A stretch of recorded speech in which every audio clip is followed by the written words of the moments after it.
Salam alaikum, j'espère que vous allez bien. Protégez votre paix intérieure, votre quiétude interne, votre tranquillité là, intérieure là, protégez-la. Ne regardez pas n'importe quoi, ne réceptionnez pas n'importe quel type d'information au fin fond de vous-même quoi. Parce que ça risquerait de bousiller votre quiétude.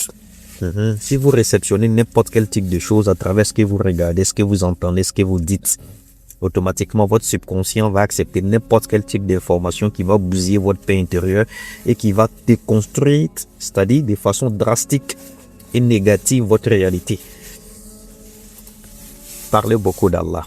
Ne regardez pas n'importe quoi et n'entendez pas n'importe quel type de choses. La paix intérieure là, c'est le plus grand luxe de cette société moderne là. Aujourd'hui, vous voyez, il y a beaucoup de personnes qui passent les heures de leur vie à regarder la vie des autres. C'est que ces personnes-là mangent, ces personnes-là, où est-ce qu'elles voyagent, comment elles s'habillent, quelle voiture elles conduisent, où elles dorment, combien elles dépensent, comment elles vivent leur quotidien. C'est ça qu'on appelle le vlog là. Vous voyez, le vlogueur, c'est quelqu'un qui veut se faire vénérer. De la même manière que Iblis, il s'est vénéré lui-même en se soumettant à sa propre volonté. Il a dit « Ana khayrun minhu » il est meilleur que notre père Adam. Le vlogueur, c'est comme ça, il est dans le culte de la personnalité.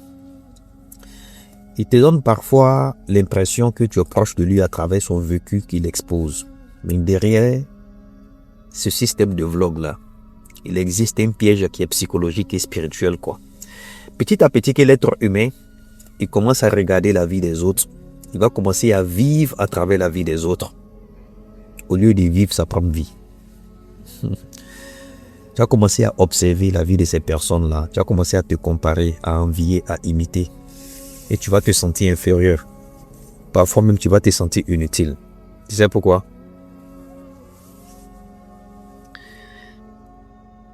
Le cœur, là, il va commencer à entrer dans une fatigue silencieuse, quoi.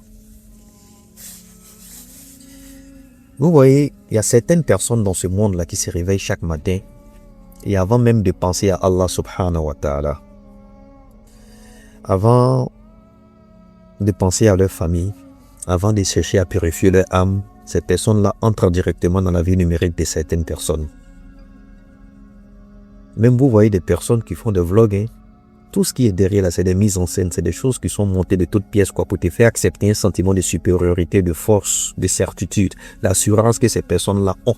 Alors que c'est une mise en scène qu'elles ont mis pour te donner. Tu passes ton temps à regarder la routine de certains influenceurs. Leur achat, leur voyage, leur repas, leur corps, leur succès, leurs émotions. Tout ça, c'est une mise en scène qu'elles te proposent et que toi, tu dois les accepter. Donc, automatiquement, lentement,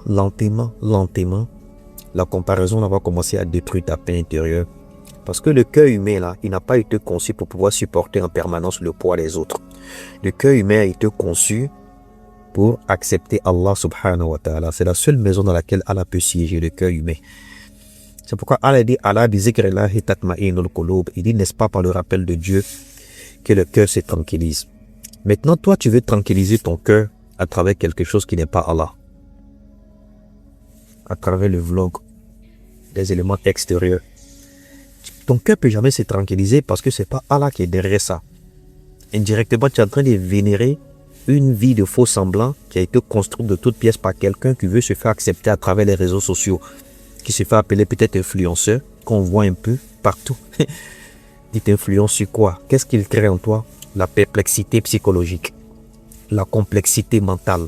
Tu commences à douter de toi-même, d'où l'effet de cette santé mentale dont on commence à prôner le nom aujourd'hui et peu partout dans toutes les différentes sociétés, parce que ça crée l'anxiété, la dépression, la mélancolie. Vous voyez, les réseaux sociaux là, ça montre souvent les meilleurs moments des gens. Et ces meilleurs moments là, c'est elles-mêmes qui veulent te montrer ça. Ça montre les plus belles images qu'elles-mêmes ont construites pour pouvoir te proposer, te montrer. Les réussites qui sont visibles, qui sont souvent même construites de toutes pièces, montées de toutes pièces pour te présenter, te proposer ça, pour te faire accepter comme si c'est une réalité parfaite. Mais ces réseaux sociaux vont rarement te montrer la souffrance qui est derrière ces vies mensongères qui sont construites de toutes pièces, là, les mises en scène qui te sont octroyées là. Les angoisses que ces personnes-là ont dans leur vie, les dettes, les pleurs, les vies intérieures là. Les cris spirituels que ces personnes-là ont, là, tu ne vas jamais voir ça. Maintenant, ces semblants de vie parfaite qu'on te propose, toi tu réceptionnes ça, et automatiquement tu commences à douter de ton moi réel. Ça crée un dysfonctionnement psychologique dans ton esprit. Parce que Allah dit Allah n'est-ce pas par son rappel que le cœur se tranquillise. Mais toi tu te rappelles, tu veux tranquilliser ton cœur à travers des vlogs, des vies que les personnes te présentent. Parce qu'on est tous dans le culte de la personnalité aujourd'hui.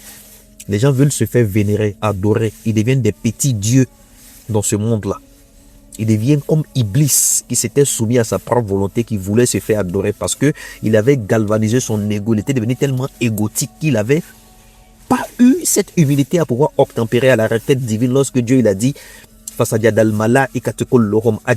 tous les anges se sont procédés devant notre père Adam. Donc tu es là dans la complexité, perplexité. Tu commences à douter de toi-même. Ta paix intérieure va se bousiller. C'est comme ça un jour, je me rappelle, il y a un frère comme ça, un frère musulman. J'étais allé le saluer chez lui à la maison et puis ma voiture est tombée en panne là-bas. Quand ma voiture est tombée en panne, je lui ai donné la clé, il n'a qu'à garder quand le mécanicien va venir arranger. Et quelques jours après, je suis chez moi, je suis en train de regarder Internet. Je vois, il a posté une vidéo, il est assis dans ma voiture avec sa femme. Et puis ils sont en train de tourner, ils sont en train de faire vidéo, vivre une vie parfaite. C'est là que j'ai vu qu'en réalité, Internet, tout ce que tu vois dessus est faux. Mais ceux qui ne savent pas, ils vont penser qu'il vit une best life, il est dans sa côtier, sa voiture. Moi, je suis en train de regarder, puis il voit que c'est ma voiture, il est dedans. Il fait les vidéos, il y a le commentaire maintenant, ça lui donne de la joie. Alors que c'est une fausse vie, c'est des vies mensongères qu'on fabrique de toutes pièces, des vies matrimoniales parfaites, des vies de réussite parfaites. Et puis on te donne, toi tu es derrière l'interface du téléphone, tu commences à douter de toi-même. Ça crée quoi? Un manque de confiance. Parce que ça t'a déconnecté de Dieu d'abord. Parce que tu t'étais connecté à ça, tu n'étais pas connecté à Allah. Donc ça crée un manque de confiance en toi.